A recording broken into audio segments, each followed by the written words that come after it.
One night in a kingdom called Forland, a young man named Tellet and a girl named Iris were preparing to fight a war to determine their fate in this world. Meanwhile, intruders managed to destroy the third wall of the castle. The intruders managed to steal something important from inside the castle and clashed with the guards as they escaped, which was not easy. Then the guards kept chasing the mysterious person who had the stolen item in a bag until they reached the outer gate, and then they were surprised when they realized that it was just a little girl. Iris then uttered a certain word, what the sigma? And a large group of explosives attached to the gate, and the wall appeared out of nowhere. After she detonated them, a helicopter appeared to pick up Iris and began attacking the guards with an aerial attack. Iris then used her abilities to create aerial missiles and threw them at their opponents, causing a lot of chaos until two people appeared from inside the castle, one with a sniper rifle pointing it at the helicopter. In the meantime, the king was watching the situation from the glass of his room until he noticed a thick wind coming from the east and realized that it was a force belonging to something called Lala. Then Iris was surprised that the wind was aimed at her until she opened the bag and the cards scattered in the air. Then all the cards went to the sky and began to spread across the kingdom amidst everyone's amazement. A month after the incident, a blonde boy named Finn was standing on a sidewalk, staring at everyone around him as if he was looking for something specific. And when he found a small dog that had been let loose by its owner, he went to a food cart on which a customer was standing who seemed rather wealthy, although rich people do not eat their breakfast from food carts. Finn picks up a piece of meat and lures the dog closer to the customer and throws it at him. The dog bites him, takes advantage of the opportunity, lightly steals his watch and leaves. Then he robbed some other people with the help of the dog to distract them after he succeeded in taming the dog and gaining its trust. And after he finished, he returned the dog to its owner again. At that time, a man named Lindsay Peets was sitting with an investor who told him that he had to vacate the building before spring because they were going to build a large apartment complex on the property. And Finn was listening to their conversation from behind the door and knew everything. Finn then heads home, and on his way he meets a group of kids who offer to play with him, but he says he's too busy at the moment. One of them smacks him in the forehead and says they know he's unemployed and has nothing to do with his life as expected, just a thief and a scum bastard. But he denied it and told them he had just gotten a huge job before he left. He kept thinking about the investor's conversation with Lindsay and how he wanted them to vacate the orphanage, and the investor said they should get the money for him if they didn't want to leave. Finn went to a merchant to give him the items he stole during the day in exchange for money, but he was furious when the merchant told him that he would not get a penny of what he had collected because he knew they were stolen items. Finn tried to justify that they were souvenirs from his late grandfather. I bet he knew his grandfather's name.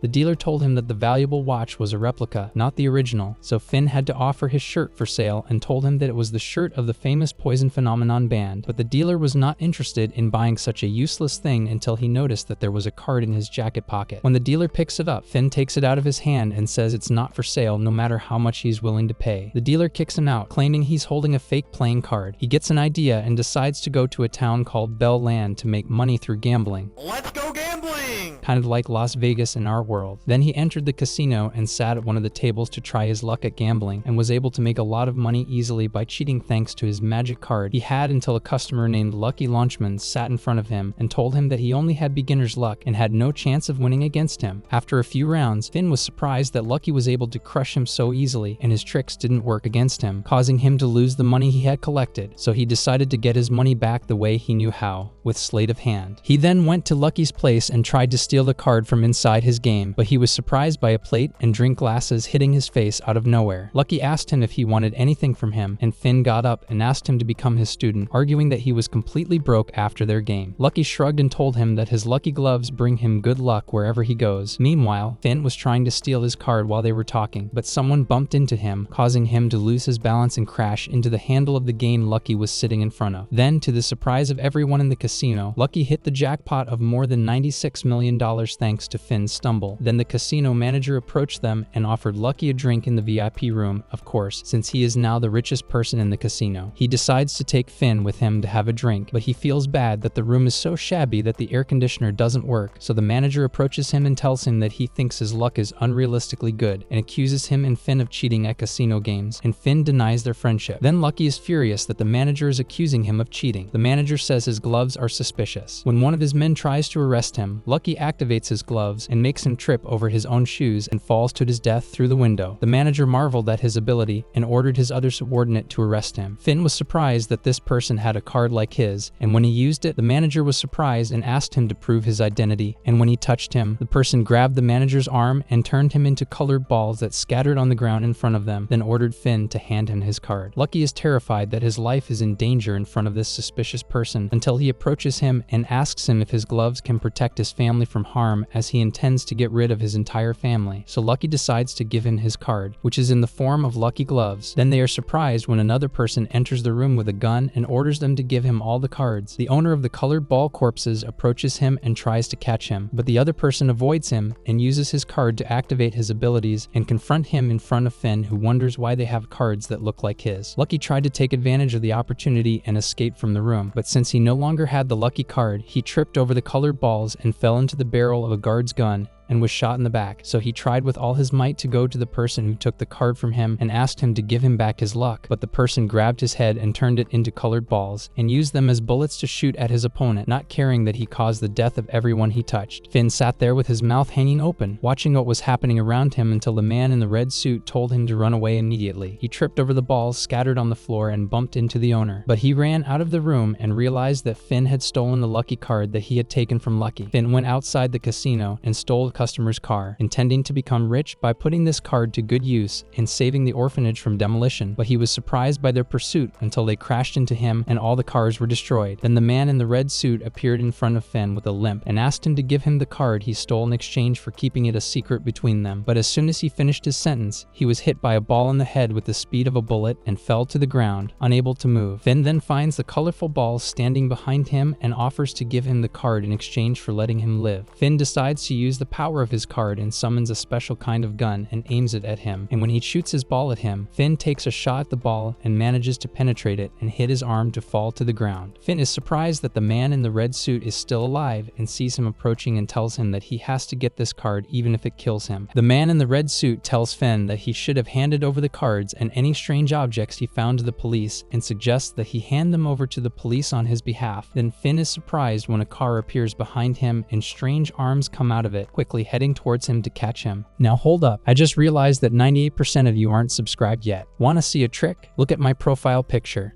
Please subscribe.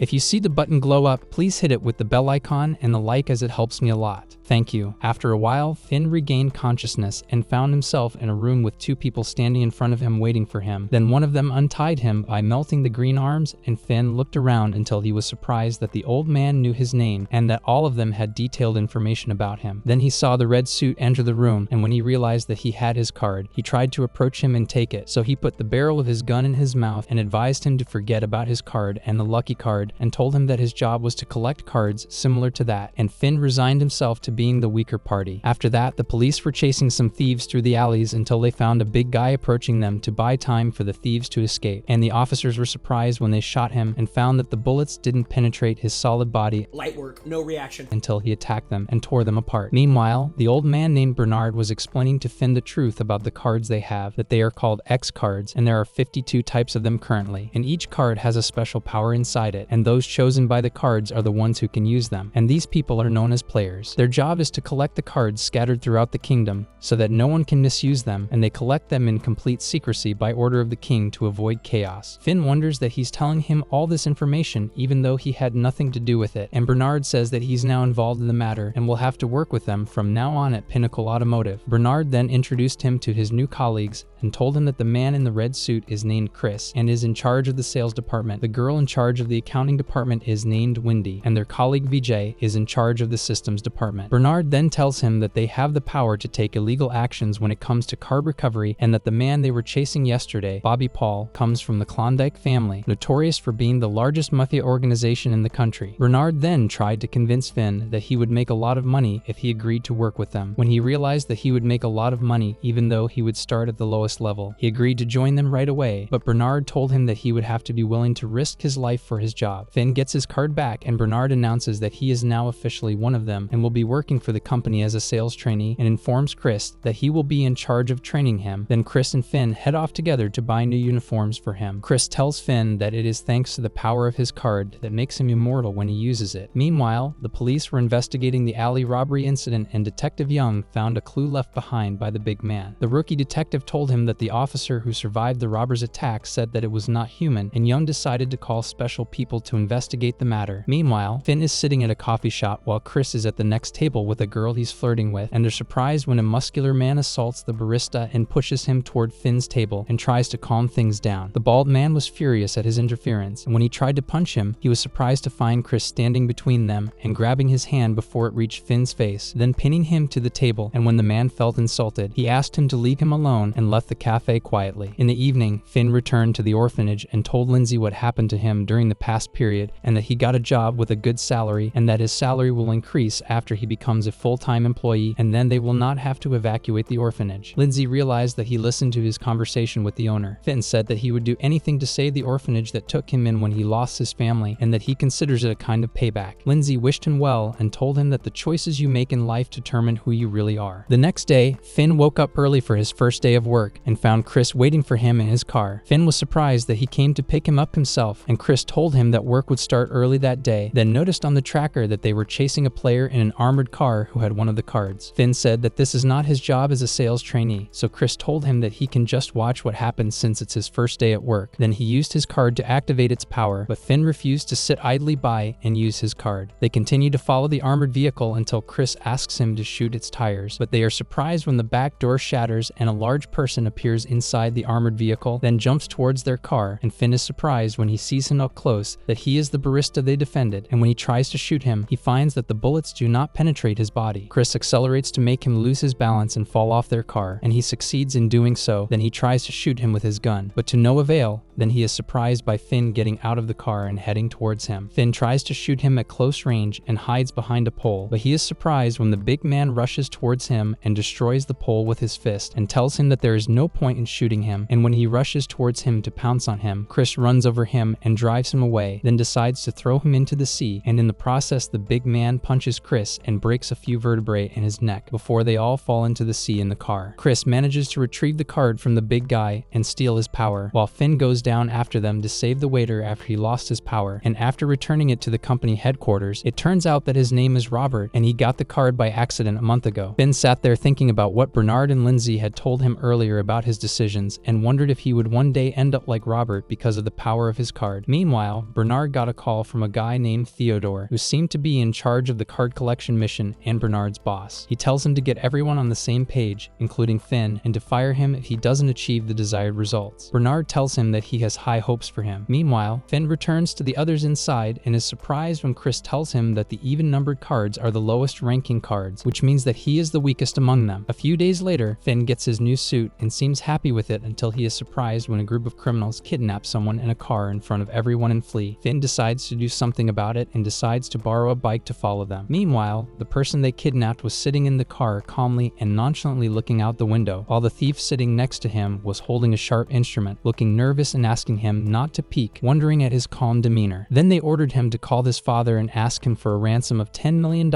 and apologize to them, but he told them that he did not know his father's number, so they thought he was trying to deceive them. Then they were surprised by Finn chasing them on a motorcycle and shooting at them until he slashed their tires, and when the thieves went out to check their car, they were surprised that their hostage had disappeared and was no longer traceable. Finn then takes the hostage and heads to a coffee shop. He realizes from his clothes that he goes to a university that only rich people go to, which is probably why the robbers are chasing him, but he wonders why the kid is being rude to him despite saving him from a kidnapping attempt. The boy then told him that he had caused a lot of damage by shooting in the middle of the town and described his behavior as emotional and like a monkey who acts without thinking about the consequences, and started analyzing Finn's psychology based on his actions. I'm like, what do you say me for? Finn found the kidnappers and followed them to the cafe and told him that they would not back down from their demands as the boy's father had destroyed their family, and began to tell Finn their story and how his his father had caused the collapse of their business. But they were surprised by the boy, who nonchalantly told them that what happened was normal, as the weak don't last long and only the strong survive. He then walked away, telling them that he didn't want to waste his time indulging in the grudges of poor people like them, so he left the cafe. When they tried to attack him, Finn stopped them and tried to tell them that kidnapping wouldn't solve their problems, but they wouldn't listen, so he had to use violence, while the boy went to the table and drank some coffee until the police showed up and stopped the fight. When Finn approached the detective to shake hands with her, she handcuffed him and told him she was arresting him for stealing the motorcycle and being a key witness in the case. Finn sat in the police station, feeling frustrated that he ended up here after trying to help someone who was kidnapped. Then he was surprised by the boy heading out of the interrogation room, wanting to go home, so he sneaked after him, and when the detective entered and did not find them, she wondered that they managed to get out without anyone noticing them. Then Detective Young entered the room and told her to forget about them and not get involved with them anymore. At that time, a mysterious girl named Nex broke into the cell of the kidnappers, and it turned out that she knew them and called them useless for failing in their mission, then took them and left the police station after eliminating everyone who stood in front of her with her flame ability. After that, Finn continued to follow the boy on the street, but he did not pay any attention to him until he noticed that he disappeared and did not follow him anymore, but he was surprised that he returned again, carrying some food for him to eat together. Then they sat together on the stairs and Finn began to tell his life story and that he was in a severe car accident as a child and lost his memory after he miraculously survived, but he does not remember anything about his family. After they finished eating, Finn offered him a ride home as it was close to his work and suggested they take the train. The boy hesitated because he didn't have any money on him, as all his money is in credit cards, rich issues. After they boarded the train, Finn felt someone bump into him and found that it was a little kid eating ice cream, but he was surprised to find that his suit was dirty because the ice cream had fallen on his pants. The boy approached the child and told him that running on the train is not a good behavior and asked him not to do it again calmly. Finn marveled at his calm manner with children, and when the train stopped at the station, they found Nex with the kidnappers boarding the carriage after she found them in front of her and called the boy the son of the devil. Finn was surprised that Nex has one of the X cards, and her card contains the power of flame that enables her to use fire at will in her hands and cause a fire in the train car. Then she ordered the boy to call his father now, but he insisted that he did not know his father's number. One of the kidnappers got angry and went over to him, grabbed his collar and told him to call one of his father's employees or secretary to tell them what was happening to him now. And Nex was confident that his father would come to his rescue as soon as he knew his son's life was in danger. The boy tells her that his father is not what they think he is, but someone who is used to getting rid of the burdens on his shoulders, even if it is his own son. Nex decides to get rid of him by making him a charred corpse, but when the boy finds that Finn is starting to suffer from high fever, he decides to give up and give in to them. Nex ties them up and takes them to her gang's hideout, and it turns out that they worship a statue of junk after they set it on fire, and Finn thought they were a bunch of crazy people. Then he untied him after he managed to steal the key earlier, but he pretended that he was still tied up. After the gang finishes their ritual, they approach them with the intention of finishing them off, but they suddenly realize that Finn has nothing to do with it and begin to wonder who he is and if there is a connection between him and the boy. Finn shows his hand from behind his back and tells them he's just a car salesman, then uses his card to summon his gun and shoots the pile of junk hanging above them so that they fall on their backs and can't move, then runs off to hide behind one of the barrels. Nex decides to use her power to stop him, and he is surprised when he tries to shoot her, but her flames melt his bullets. Then she starts attacking him and blows up the barrels near him, making Finn unable to aim well due to the density of the smoke. Then he was surprised by shrapnel falling on him and managed to dodge it at the last moment. When he found himself surrounded by fire from all sides, Nex appeared in front of him, vowing to turn him into ashes, and when she attacked him, Chris broke into the bunker and saved Finn from death just in time. Chris apologized for being late due to traffic and was surprised to find Finn next to him and told him that he was looking for someone named Leo, who turned out to be a rich kid and an important client of their company. And when Leo approached them, Chris told him that he had received 1,000,000 yen for him. Leo pulls out a playing card from his pocket and uses it to summon his power. Chris tells him that he's just met card number 7, a member of their organization, and that his card's power allows him to turn money into anything of value. Leo then scattered the money in the air, turned it into a rocket launcher, aimed it at Nex and her friends, and fired a single rocket at them, killing them and finally getting Nex's card. Suddenly, Leo found the scrap statue collapsing towards him, and Finn rushed towards him to save him, but Leo then told him that he doesn't need his help and that playing the hero always gets him in trouble. Then he noticed a scratch on his face and grabbed a banknote, turned it into a bandage, and put it on his face before he left. Back at headquarters, Finn is shocked when Bernard tells him that Leo is the branch manager of the company. Leo pulls Finn and Chris by their ties and tells them that he has read their mission report and is unimpressed by Finn's constant danger, while the others are surprised that Finn had met Leo earlier. Wendy woke up in a hurry after realizing that she was late for work, and when she remembered the dream she had about her past with her father and the memories of getting the sword card, she went to the picture of them together, excited to meet her father today, and picked up her card before leaving. While Wendy was running fast on her way, she encountered many obstacles in front of her and could not catch the bus after her shoes got stuck in the sewer cover. And after a while, she arrived at the company's headquarters panting and saw Chris selling a card to a customer with Finn to train him in sales skills, and was surprised to find Wendy sitting at her desk and did not notice her when she came in. After they finished work, Wendy sat at a bar sipping a drink with Finn at the next table, gossiping with Leo and VJ about his success in selling a card to the CEO of a growing tech company and celebrating the success of his first deal. After Leo and VJ leave early, Finn and Chris have to carry her the whole way and listen to her gibberish. Chris says they have a rule that they can't let her drink more than 3 beers. The next day, Wendy woke up and realized she had been sleeping in her work clothes. She paused in front of a picture of her father, thinking that she would never be like him, and repeated the same route, but this time she managed to catch the bus. When she arrived at the company on time, she was surprised that Finn and Chris hadn't shown up yet. VJ told her that Finn had gone on a test drive with yesterday's client, while Chris got a call from the boss. Wendy then received a call on the company phone, but her face showed signs of shock at what she heard. Meanwhile, the city bank is being robbed by an organized gang, and Wendy is listening in on the phone and discovers that Chris is inside the bank and manages to distract one of the robbers and attack him. Some of the hostages tried to take advantage of their preoccupation with him and escape, but one of the criminals noticed them heading towards the door and pointed his gun at them. Chris rushed in front of him to take the bullets instead. Everyone thought he was dead, but he told Wendy that the criminal had emptied the entire magazine into his body and then told them the details. Wendy decides to go with VJ, as she is a member of the trump card organization, while on the other side, Finn is still taking his dragging test and is surprised when he sees Chris dragging in the opposite direction and realizes that he is in a chase with a criminal, so he pretends to have a stomach ache to evade the customer. After that, he went to Chris' car to accompany him on his mission, while VJ used his ability to block the gang. Then Wendy got out of the car and used her card and summoned her samurai sword and started taking them out one by one until she succeeded in freeing the hostage. To her surprise, the criminal cloned the hostage before she attacked him, stabbed VJ in the back, and told him that he was John Doe, the player with the 4-cup card, and created several copies of himself at the same time. VJ thought that if John could make infinitely many copies of himself, they would all end up dead. John told Wendy to put down her weapon. She remembered her father's words to her about mastering the sword. Then she decided to take the path of solitude, isolated from everyone as her father had recommended. John was shocked to see her form change drastically and did not feel VJ elude him and stopped far away to observe it. Wendy began to crush all of his clones one by one, while VJ sent a text message to Chris's phone telling him that the second Wendy had arrived. And when Finn didn't understand the message, Chris told him that Wendy's card takes over when she draws her sword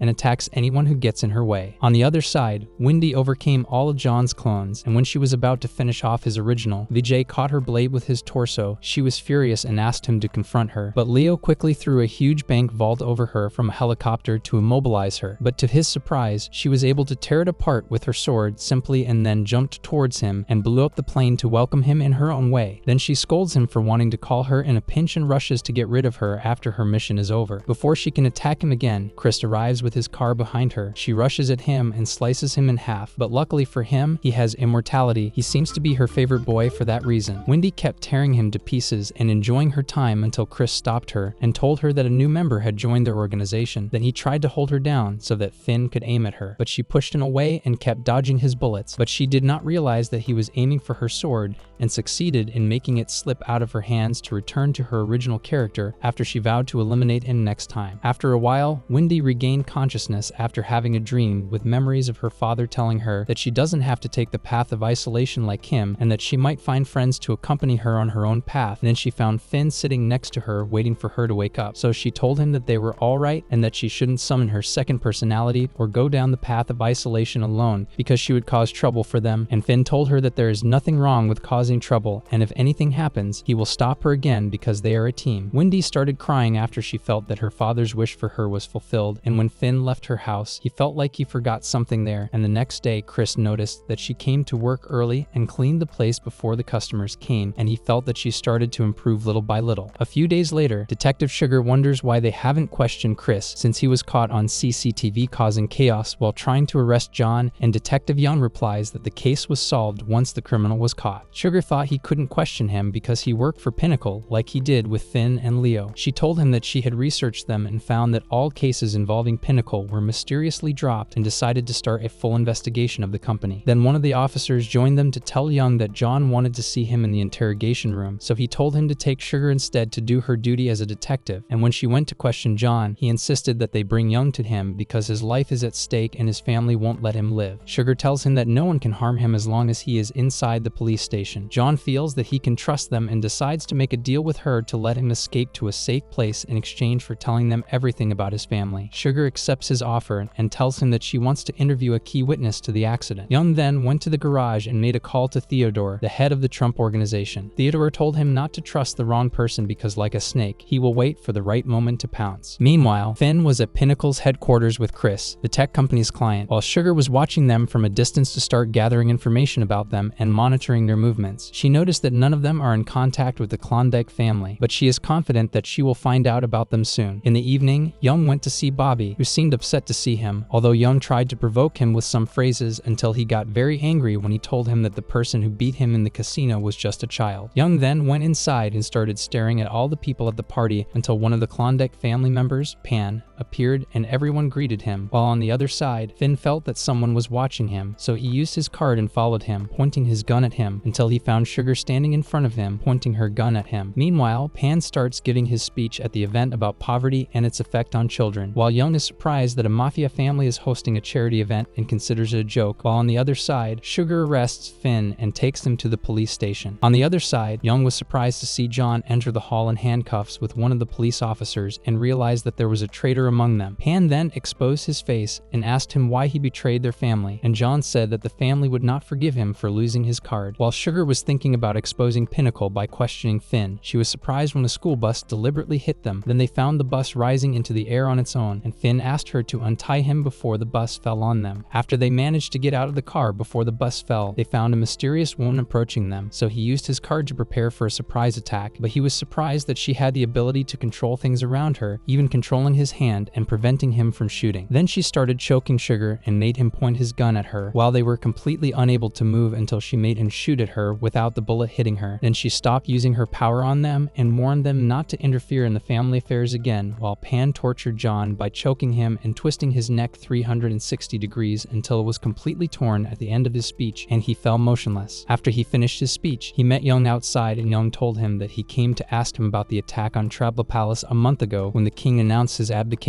and accused his family of breaking into the palace to steal the X cards that day. When he asked him where the cards were and if Theodore had anything to do with distributing them to the people, Pan told him not to trust him because he would betray him one day. On the other side, Sugar was terrified of what happened in front of her and did not know anything about Finn's ability and that woman as if they were magicians. Finn advised her to stay away from him for her own good, but she told him that she is a very curious person and what happened will make her want to know more. Then she was surprised that he handcuffed her to the rest of the police car without her noticing before he left her and went on his way. The next day, Sugar was with Young after they were able to get information about Finn, and she told him that she can't stop thinking about it because she's been curious since childhood and that's a big reason why she wants to become a detective now. Young told her that the job of the police is to monitor the scales that balance the world, and she was surprised when he told her that they found John dead this morning somewhere and said that even though he left her in her charge, he still had high hopes for her. In the evening, the Klondike family is gathered at the mansion when Tellet joins them and tells them that sacrificing John was necessary for them to move forward and that everything they are doing is for the family first and foremost. A few days later, Leo goes to the auction on the Queen Black Lady to retrieve one of the cards on offer. When the island of Trebla was divided into 4 countries and an invading army appeared and attacked the city. After the island was in ruins, a witch appeared with a young boy with a message that this boy is the rightful king of Trebla, and if the islanders want to save their homeland, they must choose 13 knights from the 4 countries. Then an army of 52 knights was formed to save the island, and the witch gave them mysterious cards, and as a sign of their loyalty to the boy, they swore a blood oath to him. Then they fought with all their strength for their island, but in vain as they all fell in the midst of the battle. Thanks to the witch's power, their love for the land was transferred to their cards, and the boy used the power of the 52 cards and created a miracle, eliminating all his enemies, saving the island, uniting the 4 countries, and becoming the first king of Foreland. Before the start of the auction, the officials interviewed the CEO of Ho-Ho's automobile company, Norman Kingstad, who seemed to be extremely arrogant as he asked the announcer to call him king, and then told her that he came to the auction to buy as many of Foreland's antique treasures as possible, especially the knight card. Meanwhile, Finn and the others were watching the interview on TV and realized that Norman is also targeting the card, and Wendy told them that he is a tough opponent, especially his assistants Priest and Brandy, since they have cards and are classified as players. VJ decides to go ahead with their plan and replace the real card with a fake one while Finn is suffering from seasickness. Leo joins them and tells them that the goal of their mission is to collect the cards and return them to the royal family. But he thought about changing the plan when he noticed Finn's seasickness, but he insisted on carrying out the mission himself. So Leo told him that his mission requires precision and boldness in execution, as any lapse will destroy them and expose them to legal liability. Chris was able to convince him to trust Finn and that he could do it, and Leo gave in and told them that they would start the mission now. On the other side, the auction had already started, and when Leo joined the auction, Norman told him that he was aiming to get the card. Norman managed to get an artifact for 50,000, while Finn stole a key from the supervisor despite feeling sick again and gave it to VJ, disguised as a waiter, who in turn gave it to Wendy. Wendy went to her room to lure one of the security guards by spilling her drink on him, while Chris took advantage of the opportunity and got the key easily. On the other side, VJ used his ability to make plant roots pass through the ventilation hole to Wendy's room and managed to steal the security card from the lured guard's suit. Chris went to the basement, and when he was searched by the guards, they asked him to show them his card, so he waited until VJ gave it to him through the ventilation hole and managed to enter the basement and exchange the original card for a fake one. On his way out of the basement, he noticed a surveillance camera and installed a device so that VJ could control it and show a delayed version of the recording tape. In the evening, the bidding came down to the card, and Norman seemed excited and confident that he would get the card in the end. Suddenly, he decided to ask for a short break before the final auction, and Leo sensed that something was wrong. Meanwhile, the power goes out just as Chris is about to shuffle the cards when he realizes someone is standing behind him, and it turns out to be Norman's assistant priest, who attacks him and rips the fake card apart with his power. Chris uses his card to summon his immortality power, and the fight begins. On the other side, Norman realizes that a group of thieves are trying to steal the card and decides to fight one of them face to face and use all their powers to stop them from carrying out their plan. Leo tried to communicate with any of his followers, but to no avail, but he managed to communicate with Finn and told him that he will go to check the situation outside, and Leo was surprised by Norman's return and his desire to continue the auction even though the card did not arrive and started bidding at 500,000, so Leo decided to go along with him until they find out what is going on behind the scenes. On the other side, the fight between Chris and Priest, who stuns him with every touch thanks to the power of his card, then suggests to Chris to give up and not to fight, and that the card will be Norman's in the end until he finds Finn standing behind him with a gun pointed at him. But he couldn't control himself due to fatigue, so Priest took advantage of this and managed to control him. While on the other side, the auction reached 1.6 million, and he continued to compete with Norman until the auction reached 3 million. At that time, Chris thought to buy himself time to think, then announced his surrender and told Priest that their boss would not lose the auction to Norman anyway, then took advantage of his lax defense and pushed the card cart with all his might, at which time Finn tried to catch up with it, and when he got close enough, he felt tired again and continued to run until he came out on stage and collided with Leo before bidding Norman's amount, which caused the auction to end and announced the sale to Norman for 10 million. But he did not rejoice in his victory for long, as the Klondike family broke into the ship and stole the card by helicopter, and no one could stop them. And the next day, when they returned to their company headquarters, Leo felt frustrated that he did not think the plan through, as he did not expect the Mafia family to make such a bold move. Meanwhile, Norman was furious after learning that Pan was the one who instigated his family members to steal the card and ruin his victory, and asked Priest to arrange an exclusive interview with the channel to talk about his victory against Pinnacle. But Brandy told him that he was on vacation for a parent meeting at his son's school, so he felt bored and decided to forget the past and vowed to crush his enemies next time. A few days later, Chris and Finn are on a mission to retrieve one of the cards from a blonde girl. Chris tries to lure and flirt with her while Finn stealthily steals her card, but he is surprised that she caught them, and Finn was unable to get her card after she sprayed a substance on his eyes. Then the girl used the power of her card and made the two stick together by holding hands before she left out of their sight. Frustrated by the failure and the mysterious ability, they turned back and asked Vijay to keep it between them and not to tell Wendy and Leo so they wouldn't be ridiculed. They look suspicious with this kind of gluing. Vijay tells them that the girl's name is Chelsea and he was able to find her through a social media app, so they rush out after they manage to locate her. Meanwhile, Chelsea was hanging out with her friends at party, evaluating the guys around them until she was surprised by Finn and Chris standing behind her. She spilled her drink on them and ran away, so they chased her, which was difficult because they were holding hands and not coordinated in their movements, and Chelsea took advantage of it and threw them into the pool before leaving. Chris, fed up, thought of cutting off off his own hand so that another one would grow, but it didn't work and they stayed glued together the whole time. After that, Chelsea sat with her friends and told them what happened to her yesterday. They thought that Chris liked her and wanted to have a relationship with her. Then she was surprised when they came in, so she ran away again after she disguised herself, and they continued to follow her everywhere she went, even her workplace. After 3 days, they were exhausted from chasing her for so long without a break. Finn was surprised that she never came home and kept moving from one place to another. He suggested they take a break, but Chris told him that they would definitely settle the matter today. Finn tells her that he's tired of her and the sticky situation and wonders why she doesn't go home. She tells him that she doesn't have a home and that she sleeps at friends' houses and wanders around different places for work and fun, and that she wants to find her soulmate. Chris offered to fulfill her wishes in exchange for the card, but his advances didn't work, and she called him an empty suit and seemed uninterested in making a deal with him. As she went on her way, Finn suggested that they get some rest and try again another time. When they went to bed, Finn had a nightmare that a suit of black armor was attacking him. When he woke up, Chris was still awake and told him about the nightmare and that the doctor had previously told him that it could be due to his childhood accident. Then he wondered if Chelsea hadn't posted anything on her account and thought she wouldn't after realizing that they were monitoring her account. Chris asked him not to tell anyone about what he saw today, not even the members of the organization. The next day, they went together to meet Michelle, and Finn was surprised to learn that she was Chris's sister because he thought it was just a regular date with his girlfriend. Michelle thought they were in a relationship because they were holding hands, and when Finn was about to tell her about the story of holding hands, Chris stepped on his foot to keep him from telling her what they were doing, so he had to go along with it. Michelle kept telling Finn about her relationship with her brother and how he's always been a good brother to her. When she left them to go to the bathroom, Chris thanked her for keeping up with his sister since he hadn't told her anything about the organization, and then they were surprised to find Chelsea behind them. Chelsea told them that she worked at this restaurant and thought they were still chasing her, but Chris said that his sister wanted to come to this place, and Chelsea marveled that he was a caring brother even though he was a playboy and felt pathetic. Then she was surprised when Michelle appeared in front of her and Chris and Finn claimed that she was a close friend of theirs. Michelle offered to go to the park with them after they finished eating the cake, and Chris was surprised that Chelsea agreed to go with them. When they arrive at the park, Chris asks her what she intends to do, and she tells him that she wants to get revenge and expose him in front of his sister. She then joins Michelle and mentions his flirting with her, but he denies it and tells his sister that she is the one who deliberately set him up with Finn. He then told her that Chelsea is currently looking for her soulmate, and she pointed her towards a store that sells necklaces to find soulmates, and they enjoyed their time in the park together until Chelsea realized that she got distracted by playing with Michelle and forgot what she had come for. After the day was over, Michelle asked Chris to ride a bicycle to remember when they were younger, but Chris promised to do it next time, so Finn tried to convince him to stay longer, and then they were surprised when Michelle collapsed and fainted. Chris asked Chelsea to free him so that he could save his sister and take her to the hospital. Then he picked her up and rushed out, remembering that the doctor told him in the past that she had a genetic disorder, the same disease that killed his mother. When they arrived at the hospital, Chris tried to enter the ICU with his sister despite their attempts to stop him, but he didn't listen to anyone until Chelsea used her ability to cling to him and calm him down. After a while, a nurse told him that the doctor wanted to talk to him. The doctor then told him that Michelle had escaped from the hospital and was in no condition to be discharged. Meanwhile, Michelle regained consciousness and kept talking to Chelsea and Finn the whole time, and Finn learned that Chris was an orphan like him. When he returns, they talk to him outside Michelle's room, and Chelsea realizes he's lying when he says she'll be okay. He tells her that sometimes lies help to forget the reality or the painful past, and that lying helps him to move forward in spite of everything. Chelsea realizes that he's not as pathetic as she thought and tells him that he can have her card when she no longer needs it. Chris agrees and says he'll come to her for the card someday. Finn has a nightmare of armored knights attacking him again when he takes a nap on the bus, and when he wakes up, he finds some children staring at him, so he plays with them to distract them. Meanwhile, a customer is waiting for him at the car dealership, and Chris greets him and tells him that Finn is on vacation for personal reasons. Finn arrived at the orphanage and found some children playing in the garden, and one of them dropped a book on the ground, and when Finn picked it up, he found Lindsay standing between them to break up their fight. Then the boy went towards Finn, took the book out of his hand, and ran away. Finn wondered about this boy, as he seemed new to the house, and Lindsay told him that his name is Sam, and it may take some time for him to get used to the place and his classmates. Then Finn gave him a bouquet of flowers for his birthday and spent the whole day celebrating with him. Meanwhile, Pan was sitting at the table with the rest of his family and wondered why Bobby hadn't joined them for lunch. He started talking about human bonds, the advantages of having a family, etc., and then told them that this was the time to show their true strength to the world. In the evening, Finn went to Sam's room and gave him a small flower, but he kept reading his book, ignoring his conversation. He told him that he was just like him one day when he came home alone with no memory, and all he had was a player's card, and Lindsay told him that his parents had died in a car accident. Then he continued that everyone considers Lindsay as their father and that they are all siblings. Sam got angry and said that whoever tries to take the book that his parents gave him is not his brother. He remembered what Lindsay used to tell him as a child and then approached his bed and pulled out a wooden board from the floor and told Sam to put all his valuables in this hiding place and not tell anyone about it. Then he joined the others downstairs to celebrate Lindsay and gave him a birthday present, a new apron to wear while cooking. Then they went to the kitchen together to help him prepare the food, and Lindsay told him that the home would be closing next spring and that he was looking for new homes for the children and asked him to give a motivational speech to them. Finn pulled out his phone and told him that he had a good amount of money and that when he became a full-time employee, he would make more and then he would buy the property and they wouldn't have to close the home. But he was surprised when Lindsay asked if he had to take risks to make that much money. Then he told him that he would not accept to spend his money to buy the house and asked him to stop visiting them. When they returned to the children, Sam realized that something was wrong with Finn. Then they were surprised when Bobby appeared in front of them and interrupted the celebration, and Finn felt that the situation was serious. When Lindsay approached Bobby to greet him and shake his hand, Finn warned him not to touch him and had to use his card and point his gun at him. But Bobby started shooting colored balls at him and causing chaos among everyone, so Lindsay cleared the room of the children. Then Bobby told him that he had come to take revenge on him as he had promised, because he refused to be defeated by an amateur like him, and to get him now would make him regain his place in the family, and he intended to destroy him and the place he loved, and then set the room on fire. Finn jumped towards him and tried to kick him away and attack him, and Bobby felt that the fight would be fun now. Meanwhile, Lindsay called the police and was surprised by the flames consuming the house from the inside. Sam went to his room to get his book before the fire reached him, so Finn went to him and asked him to leave the house and gave him a handkerchief to put on his mouth as he left. And when they left, they found Bobby waiting for them in the hallway and continued to attack them until Sam dropped his book against his will, but they had to leave him and escape from the other side. Finn gets a headache and feels like he's seeing snippets of his usual nightmare. He wonders if he's having his nightmare at a time like this. Bobby chases them up to the roof. When Sam finds that he has his book, he asks him to give it back to him. They find the other kids have made a sheet for them to land on. Finn decided to buy time for Sam to jump safely and started shooting at Bobby, and after the success of the plan, he decided to do his best to save everyone despite being the weakest party in the fight. Then he rushed towards Bobby, who continued to shoot balls at him and managed to hit him in various parts of his body. And when he remembered Lindsay's advice to him, he got close enough and punched him with all his strength. But he was surprised to find Bobby holding two cards, and he activated them and drained all his power to finish Finn and started attacking him again, and Bobby felt a tremendous power flowing through his body, and Finn was surprised when he mentioned the X-hand and seemed to see him as the armadillo he sees in his nightmares. He tried to shoot him with a bullet from his gun, but he was surprised by his ability to regenerate his limbs again. Then Bobby continued to attack him repeatedly until Bobby grabbed him and lifted him up with his rubber hand, and then used a teleportation-like ability, and they returned inside the house building amidst the fire. And then Bobby began to provoke him when he mentioned his house that burned down as a child and that they found it among the rubble. Finn realizes that what he sees in his sleep is not just a nightmare, but a glimpse of his past, which he does not remember, and he begins to collapse mentally in front of him. Bobby grabs him, feeling superior, and decides to end the fight between them and explode together, but he is surprised by a powerful attack, and Finn rushes away and watches Bobby burn in front of him. After a while, the police came with the fire department and the ambulance, and they managed to get Finn out, but he was frustrated that they lost everything because the whole house was on fire, and Lindsay told him that he remembered everything and knew about his lie, that his parents did not die in a car accident, and that the knight in black armor is a real person and not a figment of his imagination. The next day, Chris rushes through the streets after learning of an intentional explosion at the site of the Three Princes appearance near the Royal Museum. Leo orders the players to find the terrorists and rob them of their cards. Meanwhile, a member of the Klondike family manages to infiltrate one of the princes and eliminate him and his guards. When Chris arrived on the scene, he realized that there were suspects standing in front of them. When he tried to raise his gun and order them to surrender, one of them used his card and summoned ground control, creating an asphalt barrier between him and them, and they managed to escape. Shortly afterward, the news of Prince Dylan's death was broadcast on satellite television, and the city was put on high alert for further attacks. Sugar told Detective Young that she was sure that people with strange powers were the source of the attacks. She asked him to investigate them and enforce the law, but Young remained silent until he told her that some things are better left unknown. On the other side, Theodore offered his condolences to Dylan's father and assured him that his hunch was correct, that the cause of the accident was the struggle for playing cards. The king's father told him that this is what happens when the cards fall into the wrong hands and ordered him to collect them and hide them in a place that guarantees the safety of the kingdom, as their abilities are too great for humans to handle. After he left, he found Pan standing behind him and sarcastically saying that he had come to pay his respects. Theodore accused him of eliminating the prince to show off his power, and Pan told him that it looks fun when the cards are used to play, and that the same thing will happen with his followers when they get bored, and that it has become a matter of pride among them, and there is no place for justice. So Theodore left the hall and ordered the summoning of all the members of his organization. Chris then received a call from Bernard to tell him about the summons. When he asked if Finn was on the list, Bernard told him that he hadn't answered his phone in 2 weeks, and it looked like he wouldn't be attending the meeting as such. After all the members except Finn had gathered, Bernard told them that Theodore had ordered the immediate retrieval of all the cards whose whereabouts were known due to the seriousness of the current situation, and then began distributing tasks to them, warning them that the whereabouts of the cards were top secret. After that, Wendy left with Vijay to go to Sylvam, while Lee left to go to Neville. Then Bernard told Chris that he would go to Palastek with Finn, and that they should take the train today, and said that he knew how sad he was about the burning of the orphanage that he considered his home, and asked Chris to lift his spirits a little. Chris interrupted Finn's thoughts by knocking on the door and telling him that they had work to do, but Finn replied in frustration that there was no point in working anymore since he was earning money to buy the orphanage, and his vague memories were still dominating his thoughts. Chris wondered what happened to him in the past and the extent of his trauma, and he told him that Lindsay lied to him about the death of his parents and that he has no real family. So Chris told him that family does not have to be parents, it can be a girlfriend or a friend, and that he will never be lonely as long as someone is always by his side. He then advised him not to think in the if form so that he doesn't feel worse, and when he found no response from Finn, he told him that he just came to tell him that what happened wasn't his fault and that he can do the job alone before he left. Afterward, some members of the Klondike Mafia family were angry about not getting the praise they expected from their successful mission and vowed to take on a bigger mission to prove themselves to Pan. On the other side, Chris went to the train station and boarded the train to Palastek. He wonders if Finn is really ready to do this mission. He pretends he's fine, and they board the train together to reach their destination, only to learn that their target is a 48-year-old woman named Arya Tawawa. Chris asks him why he changed his mind about the mission. Finn says that he blamed himself the whole time for what happened to the house, which made him fear that any move he made would destroy him, but he felt more confident when Chris told him that it wasn't his fault. Chris told Finn that he should move on and not think about anything, as he considered himself homeless after the house fire. Chris told him that he was sure he could come back at any time, and that Lindsay was waiting for him, and Finn said he asked him not to come back. Chris wanted to advise him as his mentor, and told him that adults are a little complicated in their thoughts, and that if he doesn't understand what they mean, he will never understand how they feel. After a while, Finn fell asleep, but Chris woke him up when the train arrived. Upon disembarking, one of the Mafia family members appeared in front of them, and using his power to control the metal, trapped them with some sharp blades and asked to talk to them for a while in their compartment inside the train. After they returned to the compartment with him and the train started moving again, he told them that someone had told him that they would appear at the train station, and although he didn't know why he was here, he ordered them to hand over their cards to him. When Chris refused, he tried to threaten them that he would hurt the passengers on the train with his big fellow and that they would die. He then told them that his fellow rock controller's name was Alex. Chris realized that he looked like an idiot and tried to provoke him to tell them his own name, which he succeeded in doing, and told them that his name was Gasper. Chris tells him that if he endangers the lives of the passengers, he will endanger his own life, which is useless, and Gasper realizes that he is right and that he has no idea what to do in that situation and seems to be an idiot who does not know how to think at all. Chris sarcastically says that it's all just a threat, that he can't do anything, that he doesn't care what happens to the passengers, and that he will get his card and Alex's card in the end. Gasper is irritated by Chris' defiance and tells him to hand over their cards before time runs out and that he is still in control of the situation. Finn sees through the window that they are on a bridge. Gasper uses his ability to destroy the entire cabin and part of the train, and they are out in the open. Alex then uses his card and starts throwing rocks at the train without waiting for Gasper's signal. Finn decided to use his card, but Gasper attacked him before he could, and when he summoned some sharp weapons and pointed them at him, Chris pushed him away until he was thrown completely off the train. Then he grabbed Gasper's neck and approached the edge of the train and let go, but he clung to the edge and had to use his ability to stop the train before it hit the rock pile and succeeded in stopping it. Chris heads towards Alex, but Gasper tackles him and restrains him before he can get close, realizing he's in trouble for facing them alone, while Finn is unconscious after falling from a great height until an unknown woman finds him thanks to her dog's sense of smell. The next morning, Finn regains consciousness and finds that he is in the home of a woman who found him unconscious with her dog. When he looks at her face, he realizes that it is Arya, whom he recognizes by her earring. Then he looked at his suit and found that she knew about his card. He tried to get up to take it from her, but he could not move. She told him that that his body temperature is low and he should get some rest, and realized that he works for Theodore, and he was surprised when she repeated the phrases that were said to him when he first joined the organization. On the other hand, the organization learned about the train accident 25 kilometers away from the station where Finn and Chris were to disembark, and they confirmed that there was some trouble on the journey, and Bernard told them that Theodore had ordered all members to be on standby. Harry returned Finn's card and put it in his suit and told him that she had saved him even though he had come to take her card. She was surprised when he asked if there were other members of the organization before them. Then he told her what happened to him on the train, and she was surprised when he mentioned that Chris was on the train with him when they were attacked, and on the other side, Chris had injuries all over his body after Gasper captured him and tore his suit looking for the card. He was furious that he couldn't find it and began torturing and beating Chris, while Alex followed the dog's footprints on the ground to the edge of the hill. On the other side, Ariel was taking care of Finn and told him that she was tired of seeing people die in front of her. Finn wonders about her past and if she's known Chris for a long time, and she starts telling him about working for the organization for the first time 25 years ago. After the death of her colleague, everything began to fall apart, and although she wanted to stay by his side, Theodore ordered her to track down the escaped player and get his card, and told her that collecting cards was their top priority. From then on, thoughts and doubts about the nature of the organizations began to creep into her head, and after 10 years of working with the organization, something happened that changed everything when a store exploded and Chris was inside it as a small child, and she saw him for the first time while he was bedridden, and then her colleague Tyler, Chris' father, decided to use his card to save his life. But Theodore refused the idea due to the king's prohibition of using cards for personal purposes. When Tyler begged him to take his card, she felt torn between disobeying orders or letting Chris die, so she walked out of the room, leaving them. Tyler kept begging him to use his card, but he didn't pay attention to any of his words and decided to settle the matter himself. When he pulled out his gun to shoot Chris, Arya used her power to stop him and told Tyler to hurry up and save his son, so he used all 4 of his cards, making him pay with his life to save his son. From then on, Arya became frustrated with everything around her and ended up leaving the organization and started wandering the country until she found the house where she lives now and decided to settle down with her dog Rudy. She then told Finn that the more cards a player played, the more powerful the X-Hand's ability would be and the higher the price the player would pay, and she realized that Theodore refused Tyler's use of the cards because he knew the consequences of his decision. Leo then went to Theodore's office and gave him the cards he had collected and told him that Arya's card was missing after what happened to Finn and Chris on the train, and he nonchalantly ordered him to go in their place to retrieve the card. Chris, meanwhile, was resilient to Gasper's torture, who told him that he and Alex were trying to raise their status within the family and would not let Finn slip through their fingers, and that Alex would find him soon. On the other side, Finn recovered from his injuries and decided to leave to look for Chris. Before he left, Arya pulled out her card, and before she gave it to him, she asked what he would do if he were in her shoes. He told her that he joined the organization to make money and save the orphanage from demolition, and that he would do whatever he could. Arya realized he was a good person and decided to quietly give him her card. When he took it, they felt a violent earthquake and saw Alex standing in front of the house and using his powers to harm Finn, so he decided to give Arya her card again so they could confront him together. She then uses her card and pulls Finn to her to save him from Alex's attack and tells him that her ability allows her to pull anything in her field of vision towards her. She then goes towards Alex and pulls a large rock behind him and knocks him down. She then starts collecting various objects around the rock to trap him inside and immobilize him, but she was surprised by his ability to break free of her siege and rise again from the rubble, then stopped in an area where there was nothing around him to pull him, so Finn used his weapon to shoot him, but he blocked her with his strength. Then he surrounded him with a set of ground barriers and made a deep hole under Arya to fall into it. Then Rudy appeared and stopped in front of him to prevent him from hurting her, and when he approached them, he found a car heading towards them quickly, so he tried to use his ability to block it, and Chris got out of the car and jumped towards him, then gave him a powerful kick that made him fall into the hole, and Arya used her ability to trap him in the hole, and they were able to defeat him. She then gave her card to Finn again after the fight, while Chris got Alex's card, and when Finn walked up to him, elated with their success in completing the mission, he was surprised that Chris pointed his gun at him and shot him amid Arya's surprise, and then left quietly. Chris remembers his past when he lived with his father and sister, and how Tyler was funny and loving children and Michelle was better off than she seems now, and they lived happily together until he was injured by an explosion while in the toy store with them one day. When he regained consciousness in the hospital, he found his father dead next to him. From then on, he was in charge of Michelle and felt like he was born again. He had to suppress his emotions all the time and live like someone else until the day he learned that Michelle was on the verge of death. Then he remembered Finn and felt that he was a replica of himself that he had given up long ago and didn't want him to know who he really was, but it was too late now and he decided to move on. Meanwhile, Finn regained consciousness at the company headquarters and wondered if he was still alive, at which point Leah rushed to him and asked him about Chris's next destination. Finn doesn't understand understand his question about Chris, so he tells him that he disappeared after he got the cards. When Finn looks at his suit, he realizes that he didn't intend to cause his death and deliberately shot at his card since it's indestructible. Finn suggested that they find him themselves before handing him over to the organization to understand why he acted the way he did. Leo told him that they couldn't do that because Wendy and VJ were on a mission inside Forland Palace and he would soon join them as a bodyguard for the king and prince. Leo said that the organization assigned them to the mission because they were close to him, especially Finn, and Theodore ordered the company to keep his card for the time being while their colleague Owen took care of finding Chris. Meanwhile, Chris was waiting for Chelsea after he asked her to bring him some things, but she sensed that something was wrong and refused to give him his things before he told her the truth and told him that the police had come to ask for him yesterday. He didn't answer her directly, then he changed his clothes and she noticed the wounds and injuries all over his body, so she decided to use her card to stick him and force him to tell her everything. But she was surprised when he pulled her towards him and kissed her and told her that he found her attractive when she kept quiet. Then he opened the other package, which contained some cards, his ID and a gun, and when he was about to leave, he found that he was surrounded by police forces from all sides and Sugar told him that he was wanted for questioning. Chris refuses to comply and tries to flee, but they surround him by shooting at him, and when he goes to use his card, the Klondike woman helps him and attacks the cops to buy time for him to escape. Finn was sitting in the gallery, lost in his thoughts when he heard footsteps approaching the door, but when he opened the door, he realized it was Lindsay and told him that Chris had left him a sum of money to rebuild the house. Finn felt that he had ruined everything and that everything that happened was his fault, whether when he went to the house the last time or when he decided to work for the trump card organization. Lindsay asked him not to blame himself for everything and said that he would tell him the truth about his past when the time was right and apologized for having to lie about it. Then he told him that even though the orphanage was destroyed, it would still be here for him and the other kids because he had protected them that day, so the orphanage would be there forever as long as they were together. He told him that he could have more than one home that belonged to him, and Finn remembered Chris talking about complicated adult ideas. He tells Lindsay that he considers the gallery to be a home he can return to as he's learned a lot of things along the way. He asks him if he considers Chris a family member. Finn connects the dots between Chris' past and present and realizes that he stole the cards to use them to save his sister's life, even if it means his own, and rushes out of the gallery. On his way, he remembered that this was Chris' plan all along, to secretly collect the cards and keep them until the right opportunity to save his sister came along, while Chris was on his way to the hospital to save Michelle. Meanwhile, Theodore and the others found a group of armed men trying to break into the palace after their sudden appearance from underground, so they used their cards to prepare for a fight, while Chelsea was with Sugar and received a gunshot call inside the royal hospital. When Finn arrived there, he found the bodies of the guards on the floor in front of him, so he continued his way towards the rooms until he reached Michelle's room and found a message left for him on her bed that said "call me," and when he called Chris, he told him that he knew he would be the first to arrive, and it turned out that he had kidnapped his sister from the hospital. Then he told him what he had to do to collect the 4 cards that would enable him to save her along the way, and that he had to shoot him because he witnessed the crucial moment. Finn asked him why he didn't tell him all this and that maybe he could have helped him, and he told him that they were just colleagues as he said before, and asked him to rebuild the house and live with his family, and that it was the least he could do to make up for what he had done. Finn told him that he was wrong, that family is more than just blood, that he had finally found where he belonged, and asked him to get back together with the others at the car show and move forward like the wild card members they used to be. Chris was touched by his words for a while, but he apologized and told him that this was his only chance to save Michelle, and then hung up on him. Finn headed towards the balcony and found him speeding out of the garage in his car. Then he was surprised that a sniper named Owen appeared next to him and fired a single bullet that was enough to hit Chris and penetrate his head from that distance. But he was not harmed as he was immortal and continued driving until he disappeared from sight. Then he addressed Finn and told him that he had violated the order to stay on standby and is currently obstructing a direct order from the president. He is officially expelled from the trump card organization. In the meantime, the gunman managed to break into the palace and a clash began between them and the members of the organization. Leo and his companions succeeded in stopping a large number of them, and then Wendy and VJ wondered what to do about Chris and Finn, and he ordered them to focus on their current mission and carry out the president's orders to protect the palace at all costs. While Finn was furious with Owen's attempt to eliminate Chris and told him that he was following Theodore's orders as he forbids the use of X-hand technology, Finn told him that he would prevent Chris himself from using it and that he does not have to obey anyone's orders since he was fired. But before he could leave the room, the guards attacked him and made him unconscious, and Owen told him that there was nothing he could do about it. Sugar and Chelsea arrived at the hospital and saw the guards carrying Finn out. Sugar went to them and told them she had to question him, but they refused to turn her in and told her it was Pinnacle's business and they didn't need her help. When Finn finds himself in her arms, he stops pretending to faint and steals her car keys and runs away before they can catch him. The guards try to shoot him, but to no avail. Then one of the guards is surprised when Sugar steals their car keys and runs away quickly to follow Finn. On the other side, Chris was forced to stop for a traffic check and claimed that Michelle, his girlfriend, had fallen asleep after a long journey of traveling and managed to pass the check thanks to his skills in attracting women. And when he was about to leave, one of the officers asked him to stand in front of the engine. Before Chris could make a move, Pan attacked the cops and threw them into a big hole of his own making, then admired Chris' method of using all means to get what he wanted, then told him to do what his heart told him to do and let him go on his way in peace, which confused him a bit. Meanwhile, Finn had told Chelsea about Chris and what he was up to, then asked her if he had told her where he was going next. She told him that he said he had a date and was acting like himself, then remembered that Michelle was with him and guessed that he was going to the park to let her ride Ferris wheel like she wanted to that day. They were surprised when Bernard's image appeared on the car screen, and he told them that he had listened to their entire conversation, and Finn discovered that he had planted a listening device in his suit when he was unconscious. Bernard then asked him if he was willing to make enemies with the organization and the entire country for Chris, and he told him that he had stood by him many times when he was lonely, and that it was time for him to return the favor as a friend. The mysterious woman, whose name we don't know yet, stands in the road and uses her ability to throw the car away, and then tells him that she won't let him get to Chris. When she starts to attack him, Chelsea uses her card and sticks her hand in his to get away, but the woman manages to hit her with a piece of shrapnel. Chelsea kept staggering until they were a safe distance away. She told him to go stop Chris from doing what he was about to do. In the meantime, the fight was still going on between the organization and Pan's henchmen. Leo receives a call from Bernard and learns that Finn is on his way to Chris. He asks Theodore to let him join them after the enemies are eliminated, but he is surprised by his refusal and tells him that he felt from the beginning that his close relationship with Chris would negatively affect his decisions and ordered him to leave it to Owen. Leo felt angry at his inability to save his friends and that he was forced to obey orders, so he used all his strength to eliminate the enemies at once and cause the destruction of a large part of the palace. But he was surprised when he entered the room behind him and found no one in it because he thought Theodore was there with the others. Then he received a call from him and ordered him to stay ready to receive more orders. Leo decides to disobey and orders the members of the organization to join Finn in pursuit of Chris. On the other side, Chris arrives at the park and leads his sister to the Ferris wheel as he promised her. Finn continued to run away from the eccentric woman and her attacks on him until she managed to obstruct him and catch him, telling him that she had warned him not to interfere in the family business last time before intending to get rid of him this time. But Wendy appeared in time as a samurai and saved him and fought against her to buy time for him to escape. After his escape, the woman felt that helping Chris realize his dream was very difficult and was forced to engage in a fight against Wendy to the death. When Sugar arrived, she was shocked by the extent of their strength, as she could not keep up with them just by looking, and the fight continued between them until Sugar decided to point her gun at them and order them to stop destroying the city, but they did not listen to her, and then Detective Young appeared and told her not to hesitate from now on, and then shot the Klondike woman. Wendy took advantage of her distraction and cut her down in one fell swoop, eager for more fights, but the woman managed to escape through the alleys. On the other side, Chris reaches Ferris wheel. He then apologized for being a bad brother and apologized to her. He then used the 4 cards to activate the X-Hand technology, which then reached the range of everyone's vision, and they tried to find a shortcut to get to him faster. He found Leo and VJ driving a truck next to him and used a large amount of money to create a shortcut that would lead them faster towards Chris, who had already started the ritual and drained his life. Leo suddenly stopped paving the road after he ran out of money, so Finn decided to use his card and prepared to risk his life after Bernard gave it to him. Then he got out of the car and became flying in the air and decided to use his skill and aim straight at Chris to prevent him from completing the technique. Then he fired the most important and most powerful bullet he had and managed to hit the circuit containing the cards